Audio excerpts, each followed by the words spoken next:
Hi guys, ఇవాల్టి video ఏంటంటే గోంగూర టమాటా రోటి పచ్చడి అండి. దీనికోసం ముందుగా ఒక ప్యాన్ తీసుకొని ఆయిల్ వేసుకొని ఎండుమిర్చిని వేయించుకొని పక్కన పెట్టుకోవాలి. ఆ తర్వాత ఇదే ఆయిల్లో టమాటాలు వేసుకొని మగ్గ పెట్టుకోవాలి. ఆ తర్వాత మనం శుభ్రం చేసుకున్న గోంగూరను వేసుకొని కొంచెం మగ్గిన తర్వాత కొద్దిగా చింతపండు వేసుకొని దగ్గరకు అయ్యేంత వరకు ఉంచుకోవాలి. ఆ తర్వాత ఒక మిక్సీ జార్ తీసుకొని మనం వేయించుకున్న ఎండుమిర్చి, జీలకర్ర, సాల్టు, అలాగే నేను ఇక్కడ ధనియాల పౌడర్ వేసుకుంటున్నా. మీకు కావాలంటే ధనియాలు వేసుకోండి.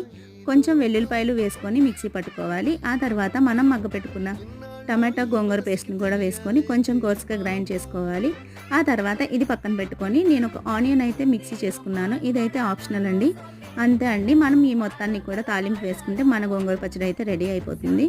అదే రోట్లో వేసుకుంటే చాలా టేస్టీగా ఉంటుంది. కాకపోతే ఫ్లడ్స్ వచ్చినప్పుడు మా బండి ఉంటుంది కదా, అదైతే కొట్టుకుపోయింది. ఈసారి అయితే తీసుకోవాలి. ఈ వీడియో నచ్చితే లైక్ చేయండి, షేర్ చేయండి, సబ్స్క్రైబ్ చేయడం మాత్రం మర్చిపోకండి.